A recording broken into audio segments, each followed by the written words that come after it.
प्यारे दोस्तों, इस वीडियो पर आपका स्वागत है।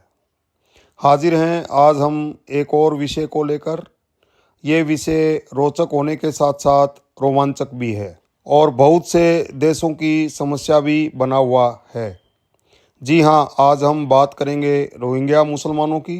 रोहिंग्या मुसलमान कौन हैं, किस देश से ताल्लुक़ रखते हैं, भागकर कहाँ कहाँ पहुँचे हैं और कहाँ कहाँ इनकी उपस्थिति से उन देशों की आंतरिक सुरक्षा खतरे में पड़ी है, इत्यादि इत्यादि। आज हम रोहिंग्या मुसलमानों पर विस्तृत चर्चा करेंगे और आप लोगों के बीच एक सटीक जानकारी रखने की कोशिश करेंगे। तो आइए शुरू करते हैं।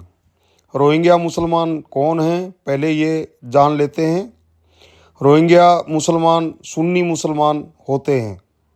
सुन्नी मुसलमानों का एक फ़िरका है, ये इस फ़िरके से ताल्लुक़ रखते हैं। इसके लिए हमें इतिहास के पन्नों में जाना पड़ेगा और उनके इतिहास को खंगालना पड़ेगा।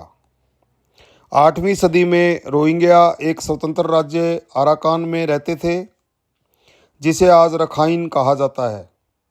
ये बर्मा का ही एक हिस्सा मैं बता रहा हूँ आप लोगों को। 9वीं से 14वीं सदी के बीच रोहिंग्या समुदाय अरब व्यापारियों के जरिए इस्लाम के संपर्क में आया।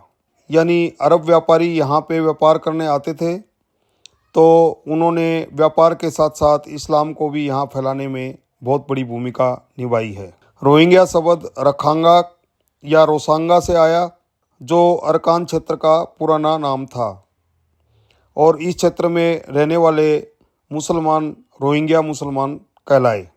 अराकान और बंगाल के बीच संबंध बहुत विकसित और मजबूत थे, क्योंकि ये बंगाल की सीमा से लगता हुआ इलाका था। 1785 में अराकान पर बर्मा के प्रमुख जातीय समूह बामर ने कब्जा कर लिया। हजारों रखाइन पुरुषों को मार दिया गया और कई को मध्य बर्मा में निर्वासित कर दिया गया।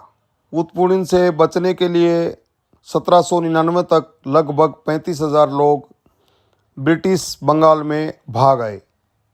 मैंने ब्रिटिश बंगाल का जिक्र किया क्योंकि बंगाल पे उस समय अंग्रेज़ों का कब्जा था, इसलिए ये ब्रिटिश बंगाल कहलाता था। और इसी समय ब्रिटिश साहित्य में रोहिंग्या नाम का शब्द पहली बार दर्ज किया गया था। 1790 ईस्वी में हिरन काक्स नामक ब्रिटिश राजनयिक, इनका नाम हिरन काक्स है, इसीलिए इनके नाम पर बांग्लादेश में एक शहर बसाया गया, जो इन शरणार्थियों की मदद के लिए इस व्यक्ति को भेजा गया था और उसने इस शहर को बसाया अपने नाम पे। इस शहर का नाम था काक्स बाज़ार, और काक्स बाज़ार रोहिंग्या शरणार्थियों की शरण स्थली बन गया था, जो आज भी रोहिंग्या शरणार्थियों के कैंप के लिए जाना जाता है। 1885 में ब्रिटेन ने बर्मा पर कब्जा कर लिया और इसे ब्रिटिश भारत का एक हिस्सा बना दिया, यानी बर्मा को ब्रिटिश भारत का हिस्सा बना दिया। अब रोहिंग्या काम की तलाश में भारत भी बेरोक टोक आ जा सकते थे। 1942 में जापान ने बर्मा पर हमला किया और वहां से अंग्रेज़ों को मार भगाया। पर यहाँ एक पेच है, क्योंकि रोहिंग्या मुसलमानों ने इस लड़ाई में अंग्रेज़ों का साथ दिया था। इसी वजह से बर्मा के बौद्ध लोगों ने उनके खिलाफ होना शुरू कर दिया। यानी ये बौद्ध लोगों की आँख की किरकिरी बन गए, क्योंकि बौद्ध अंग्रेज़ों को नहीं चाहते थे, अंग्रेज़ों की गुलामी को नहीं चाहते थे। और यहीं से शुरू हुआ एक अघोषित तनाव, जो आज तक ख़त्म नहीं हुआ। अंग्रेज़ों ने रोहिंग्या को जापान के खिलाफ लड़ने के लिए हथियार बंद कर दिया था। यानी उनके हाथ में अंग्रेज़ों ने हथियार दिए थे जापान से लड़ने के लिए, जिससे ये लड़ाई अंतर सांप्रदायिक हिंसा में तब्दील हो गई थी। 1945 में जापानी चले गए और 1948 में बर्मा को अंग्रेज़ों से आज़ादी मिल गई थी। 1948 में बर्मा की सरकार ने रोहिंग्या को अपने देश का नागरिक मानने से इनकार कर दिया। यानी स्वतंत्र होने के बाद, अंग्रेज़ों से स्वतंत्रता मिलने के बाद बर्मा ने इन रोहिंग्या मुसलमानों को अपना नागरिक मानने से इनकार कर दिया था। इसी बीच 1947 में भारत भी 3 टुकड़ों में बट गया था, जिसमें पूर्वी पाकिस्तान, पश्चिमी पाकिस्तान और भारत शामिल थे। पूर्वी पाकिस्तान का जो इलाका बर्मा की सीमा से लगता था उसमें शामिल होने के लिए रोहिंग्याओं ने एक आंदोलन शुरू कर दिया। यानी रोहिंग्याओं ने कहा कि भाई जो इलाका हमारा पूर्वी पाकिस्तान से लगता है उसको पूर्वी पाकिस्तान में मिला दिया जाए। बर्मा को ये मंजूर नहीं था, क्योंकि बर्मा अपने हिस्से को काटकर कभी भी पूर्वी पाकिस्तान में मिलाने के लिए राजी नहीं हो सकता था। तो बर्मा ने सैन्य ताकत से इस अभियान को कुचलने का प्रयास किया और उसी समय रोहिंग्याओं को सैन्य नौकरियों से भी बर्खास्त कर दिया गया और रोहिंग्याओं के देश निकाले की भी घोषणा कर दी गई। 1950 के दशक में रोहिंग्याओं ने अपने आप को सशस्त्र संगठन बना लिया था, जिसका नाम उन्होंने मुजाहिद रखा था। 1962 में जनरल नी विन सत्ता में आए और रोहिंग्याओं के खिलाफ एक सैन्य अभियान चलाया। उन्होंने नो टॉलरेंस और बहुत कठोर नीति रोहिंग्या मुसलमानों के खिलाफ अपनाई। 1977 में बर्मा की जुंटा सरकार ने रोहिंग्या की आबादी के क्षेत्रों का पता लगाने के लिए बड़े अभियान छेड़े। उन्होंने ये पता लगाया कि भाई रोहिंग्या मुसलमान देश के कौन से हिस्से में छुपे हुए हैं और ये कहाँ कहाँ पे रह रहे हैं। और 2 लाख से ज़्यादा रोहिंग्याओं को इस अभियान के दौरान बांग्लादेश भागना पड़ा, यानी पलायन करना पड़ा उनको। 1982 में बर्मा की सरकार ने नागरिकता कानून बनाया। दस्तावेज में 135 जातीय समूह की पहचान को शामिल किया गया। सरकार ने दावा किया कि ये 1823 से पहले बर्मा में जो लोग बस गए थे उनको शामिल किया जाएगा। और गौरतलब बात यह है कि इसमें रोहिंग्या को शामिल नहीं किया गया था, यानी उन्होंने रोहिंग्या को अपने देश का नागरिक मानने से इनकार कर दिया। उन्होंने कहा कि ये हमारे देश में घुसपैठी हैं। 1823 में प्रथम आंगल और बर्मा का युद्ध हुआ था और अंग्रेज़ों ने बर्मा पर कब्जा कर लिया था, इसलिए 1823 को इन्होंने उस रूप में लिया कि 1823 के बाद जो भी लोग इस देश के अंदर आए हैं वो इस देश के नागरिक नहीं हैं। इसलिए 1823 को उनकी नागरिकता का आधार माना गया। 1989 में बर्मा का नाम बदलकर म्यांमार कर दिया गया। 1991 में 2.5 लाख के करीब रोहिंग्याओं को म्यांमार छोड़कर भागना पड़ा था और इसके बाद बांग्लादेश बर्मा प्रत्यावर्तन समझौता हुआ, यानी बांग्लादेश और बर्मा के बीच में एक समझौता हुआ नागरिकों को लेके, कि नागरिकों का आपस में लेन देन को लेकर एक समझौता हुआ था, जिसके तहत 1992 से 1997 के बीच 2 लाख रोहिंग्या वापस रखाइन क्षेत्र में पहुँचे। ये जो लोग भाग आए थे रोहिंग्या, ये वापस अपने क्षेत्र में पहुँच चुके थे बर्मा में, रखाइन में। और फिर शुरू हुआ बौद्धों और रोहिंग्या मुसलमानों के बीच खूनी संघर्ष। यानी जब लोग ये वापस गए वहाँ पे, तो वहाँ के जो बौद्ध थे उन्होंने इनको स्वीकार नहीं किया और वो हिंसा का एक दौर जो है वो चला। अब हम आते हैं एक महत्वपूर्ण घटना और महत्वपूर्ण साल पर, जिसने नए विवाद और नए इतिहास को जन्म दिया। साल 2012 और महीना जून। रखाइन प्रांत में रोहिंग्याओं ने एक बौद्ध युवती का रेप किया।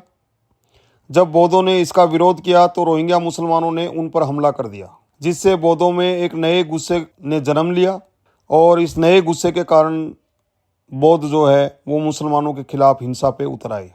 अगस्त 2012 में ही रोहिंग्याओं ने पुलिस की एक टुकड़ी पर भी हमला किया और जगह जगह दंगे हो गए। इन दंगों ने रौद्र रूप ले लिया। 78 लोग दंगों में मारे गए। 1,40,000 लोग विस्थापित हो गए। बर्मा की सरकार ने कर्फ्यू लगा दिया और आराकान में सेना तैनात कर दी गई। ये आराकान वही इलाका है जिसको रखाइन भी कहते हैं। ये बर्मा का जिसमें रोहिंग्या मुसलमान रहते हैं, ये वही इलाका है। रोहिंग्याओं को पकड़ा गया, उनकी धरपकड़ हुई और गिरफ्तारियां की गई। अब तारीख 25 अगस्त 2017, जिला मोंगडो, ये जिला मोंगडो की सीमा पर पुलिस नाके पर रोहिंग्या मुसलमानों ने हमला करके 12 पुलिसकर्मियों को मार दिया, जिसके प्रत्युत्तर में बर्मा को एक ऑपरेशन चलाना पड़ा और सुरक्षा बलों ने कड़ी प्रतिक्रिया दी। गांव के गांव में आग लगा दी गई। 4 लाख रोहिंग्याओं ने भागकर बांग्लादेश में शरण ली। 400 से ज़्यादा लोग मारे गए और तब से आज तक ये पलायन चालू है। कोई भी देश रोहिंग्याओं को शरण देने के लिए तैयार नहीं है। पलायन के दौरान रोहिंग्या मुसलमान थाईलैंड जाना चाहते थे, लेकिन वहाँ की सरकार ने उन्हें इजाज़त नहीं दी। इस्लामिक देश उनके प्रति सहानुभूति तो जताते हैं, पर कोई उन्हें अपने यहाँ शरण देने को तैयार नहीं है। कहा जाता है कि इनके संबंध कई आतंकी संगठनों से हैं, यानी रोहिंग्या मुसलमानों के जो संबंध हैं वो कई आतंकी संगठनों से हैं। सरकारी आंकड़ों के अनुसार भारत में भी 40,000 रोहिंग्या शरणार्थियों का बसेरा है, जो देश के अलग अलग हिस्सों में हैं। ये मैं सरकारी आंकड़ा बता रहा हूँ, अनाधिकारिक तौर पे कितने हैं मुझे मालूम नहीं है। चूँकि भारत ने किसी शरणार्थी समझौते पर कभी दस्तखत नहीं किए, ना ही वो किसी शरणार्थी समझौते को मानता है, इसलिए भारत किसी भी शर्त के लिए बाध्य नहीं है। केंद्र सरकार ने सुप्रीम कोर्ट में बताया कि म्यांमार ने उन्हें अपना नागरिक स्वीकारा है, ये 40,000 रोहिंग्याओं को, और उन्हें वापस म्यांमार जल्द ही भेजा जाएगा। बांग्लादेश में इस समय 10 लाख के करीब रोहिंग्या शरण लिए हुए हैं, पर यहाँ भी आपराधिक वारदातें होती रहती हैं। हम एक और विभत्स घटना का जिक्र करेंगे। साल 2013 में कहा जाता है कि एक सशस्त्र रोहिंग्या आर्मी का गठन हुआ, जिसका नाम रखा गया अराकान रोहिंग्या सैल्वेशन आर्मी, यानी ARSA अरसा।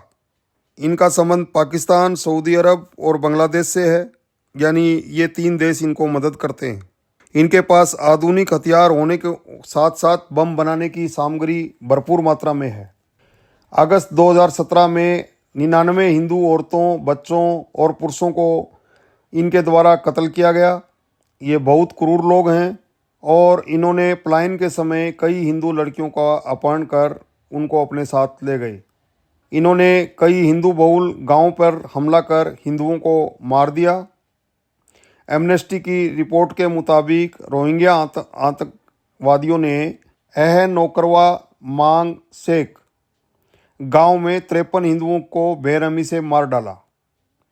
16 लोगों को इस शर्त पे छोड़ा कि ये इस्लाम कबूल लेंगे, और महिलाओं को इस शर्त पे छोड़ा गया कि वो मुसलमानों से निकाह कर लेंगी। फैसला आप लोगों पर है कि ये लड़ाई बौद्ध मुसलमानों के बीच है या काफिर मुसलमानों के बीच।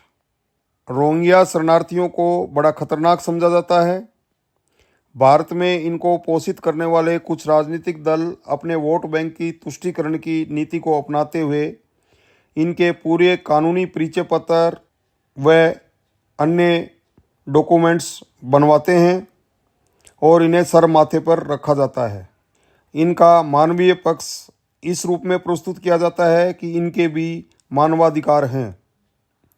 एक समुदाय विशेष को खुश करने के लिए भारत की एक लॉबी, जिसमें पत्रकार, प्रोफेसर, NGOs और इंटेलेक्चुअल शामिल हैं, जिसमें मीडिया हाउस भी शामिल है, इनकी दयनीय स्थिति को बढ़ा चढ़ाकर पेश करता है।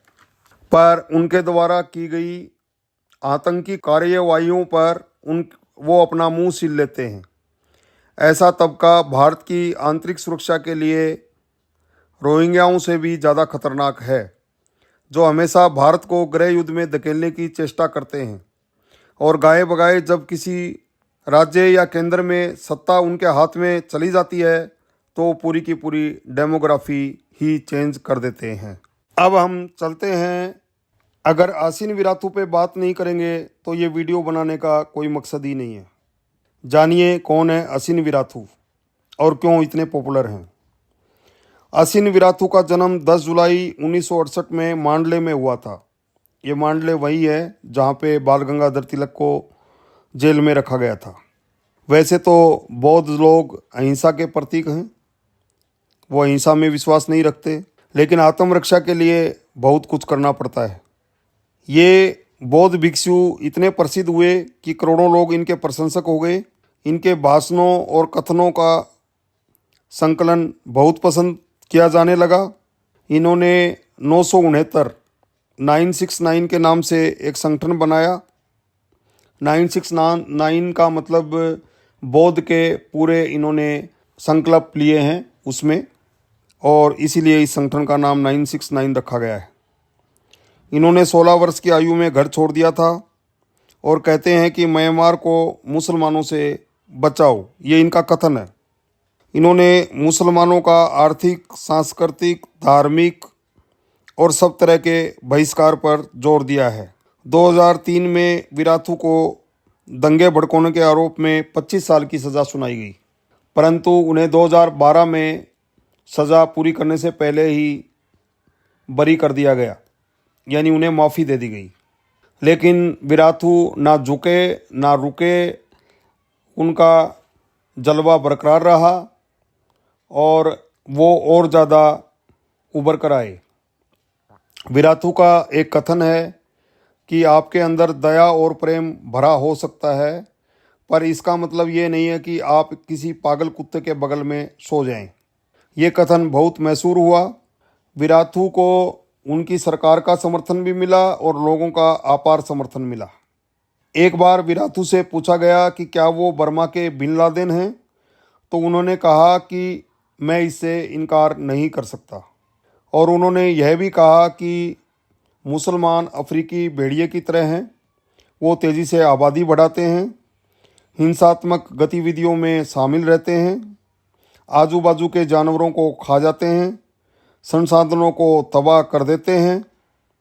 अगर ये अल्पसंख्यक भी हैं तो भी हमारी पीढ़ियां इनके बोझ तले दबी हुई हैं। बर्मा के लोगों ने उन्हें कभी गाली नहीं दी, कभी परेशान नहीं किया, कभी बर्मा के लोगों ने उस क्षेत्र में घुसपैठ नहीं की, लेकिन फिर भी हम इनके बोझ तले दबे जा रहे हैं। मैं तो अपने प्रियजनों की रक्षा कर रहा हूँ, जिस तरह आप अपने प्रियजनों की रक्षा करते हैं। मैं तो बस लोगों को मुस्लिमों के प्रति आगाह कर रहा हूँ। सोचिए, अगर आपके पास एक कुत्ता होता है और आपके घर पे कोई अजनबी आता है तो वो कुत्ता भौंकने लगता है ताकि आपको सावधान कर सके। मैं भी कुत्ते की भांति हूँ और मैं भी भौंकते हुए आपको सावधान कर रहा हूँ। जुलाई 2013 में टाइम मैगजीन के कवर पे एक कवर पेज छापा गया जिस पर विराथू की तस्वीर थी और लिखा गया कि बुद्धिस्ट आतंकवाद का चेहरा, यानी इनको बुद्धिस्ट आतंकवाद का चेहरा बोल के प्रस्तुत किया गया। 2014 में अल जजीरा के कुछ पत्रकार म्यांमार पहुँचे और उन्होंने विराथू से भेंट की। उन्होंने वो कवर पेज दिखाकर विराथू से सवाल किया कि इस पर आप क्या कहेंगे। विराथू का जवाब था, मुझे लगता है उन्होंने जानबूझकर मुझे बर्बाद करने के लिए ऐसा किया है। दुनिया अल्पसंख्यकों के रूप में मुस्लिमों को दया भाव से देखती है, लेकिन उन्हें जानने की कोशिश कीजिए। अगर उन्हें जानेंगे तो पता चलता है कि ये छोटा सा समूह कितना खतरनाक है, ये लोग कितना नुकसान पहुंचाते हैं। सिर्फ हमारा धर्म ही खतरे में नहीं है, बल्कि पूरा देश खतरे में है। जिस तरह उन्होंने पाकिस्तान बांग्लादेश बनाया, उसी तरह से वो बर्मा को भी 2010 से इस्लामिक स्टेट बनाने की कोशिश कर रहे हैं। विराथू का एक और किस्सा प्रसिद्ध है। जब म्यांमार में यूनाइटेड नेशन ह्यूमन राइट्स की एक प्रतिनिधि यांग ली को विराथू ने कुतिया और वेश्या कहा था, वो यहीं पर चुप नहीं हुए। उन्होंने कहा कि इससे भी बुरे शब्द अगर होते तो मैं उनका इस्तेमाल उसके लिए करता। उनका ये कहना था कि सिर्फ इसलिए कि आप संयुक्त राष्ट्र के काम करती हैं और आप एक महिला हैं तो आप एक सम्मानित महिला नहीं बन जाती। आप हमारे देश में एक वेश्या से कम नहीं है। निष्कर्ष ये है कि म्यांमार में मुस्लिम की कुल आबादी 4 या 5% है, यानी 10 से 12 लाख लोग, और उनमें से बहुत से लोग पलायन भी कर चुके हैं। और देखिए, बौद्धों को लगता है कि वो यहाँ पे इस्लामिक राष्ट्र बनाकर शरीयत लागू कर देंगे, क्योंकि बौद्धों का डर भी वाजिब है। उन्होंने अफ़गानिस्तान में टूटती हुई बामियान की प्रतिमाओं को देखा है। उनको लगता है कि वो बौद्धों का खात्मा कर देंगे। अनुपातिक दृष्टि से देखेंगे तो भारत की स्थिति तो फिर इससे भी कहीं 100 गुना विकट होनी चाहिए। लेकिन भारत में पग पग पर आतंक को पालने पोसने वाले लोग बहुत हैं और ये आतंक को दूसरे तरीके से महिमा मंडित करते हैं। ये एक पूरा गुट है जो पूरे के पूरे इस नैरेटिव को चलाता है। आज के लिए बस इतना ही। आज के वीडियो से आप लोगों को भी सीख लेनी चाहिए। वीडियो को इत्मीनान से सुनने के लिए आप सबका धन्यवाद। हमारे चैनल को सब्सक्राइब ज़रूर कर दें, वीडियो को लाइक और शेयर कर दें ताकि ज़्यादा से ज़्यादा लोगों को जानकारी मिल सके। आप सबका धन्यवाद।